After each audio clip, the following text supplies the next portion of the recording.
Hi అండి, ఈరోజైతే మనం కేక్ చేసుకుందామండి. ముందుగా ఒక బౌల్ తీసుకొని 3 ఎగ్స్ వేసుకోవాలండి. బీటర్ తీసుకొని మనం బాగా బీట్ చేసుకోవాలండి. నేను చూపిస్తున్న విధంగా బీట్ చేసుకోండి. నెక్స్ట్ ఒక కప్పు షుగర్ పౌడర్ తీసుకోవాలండి. కొంచెం కొంచెం వేసుకుంటూ బీట్ చేసుకోవాలండి. నేను చూపిస్తున్నాను కదండి, అలాగే కొంచెం కొంచెం షుగర్ పౌడర్ వేసుకొని బీట్ చేసుకోవాలండి. చూడండి అలాగే బీట్ చేసుకున్నాం, అలా అయితే బీట్ చేసుకోవాలండి.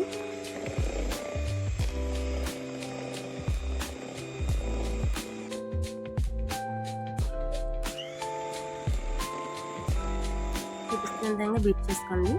నెక్స్ట్ జల్లెడ పెట్టుకొని ఒక కప్పు మైదా, 1 spoon baking powder, 1/2 spoon baking soda వేసుకోవాలండి. వేసుకొని ఒకే డైరెక్షన్లో మనకు బీట్ చేసుకోవాలండి. కట్ అండ్ ఫోల్డ్ మెథడ్లో. అలాగే 1 cup oil, 1 spoon vanilla essence వేసుకొని బాగా బీట్ చేసుకోవాలండి. నేను చూపిస్తున్న విధంగా మళ్ళీ బ్యాటర్ని చూసుకొని కొంచెం కొంచెం మిల్క్ అయితే వేసుకోవాలండి. నేను చూపిస్తున్న విధంగా ఒకే డైరెక్షన్లో కట్ అండ్ ఫోల్డ్ మెథడ్లో చేసుకోవాలండి. ఇదంతా చూడండి, కేక్ బ్యాటర్ అయితే రెడీ అయిపోయిందండి. నెక్స్ట్ 2 కేక్ టిన్లు తీసుకొని, నాకైతే రెండు కేక్ టిన్లు వచ్చిందండి. ఆయిల్ అప్లై చేసుకొని బటర్ పేపర్ కానీ పొడిపిండి కానీ వేసుకోవాలండి. అంతే, మనం రెడీ చేసి పెట్టుకున్న కేక్ బ్యాటర్ అయితే ఇందులో వేసుకోవాలండి. నాకైతే 2 వచ్చాయి కాబట్టి నేను 2 బౌల్లో వేసుకున్నాను. నెక్స్ట్ ఒక స్టవ్ మీద ప్యాన్ పెట్టుకొని 10 మినిట్స్ ముందే ప్రీహీట్ చేసుకోవాలండి.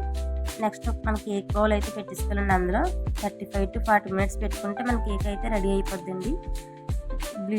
మీడియం ఫ్లేమ్లో పెట్టుకొని చేసుకోవాలండి ఇదంతా, ఈ ప్రాసెస్ అంతా.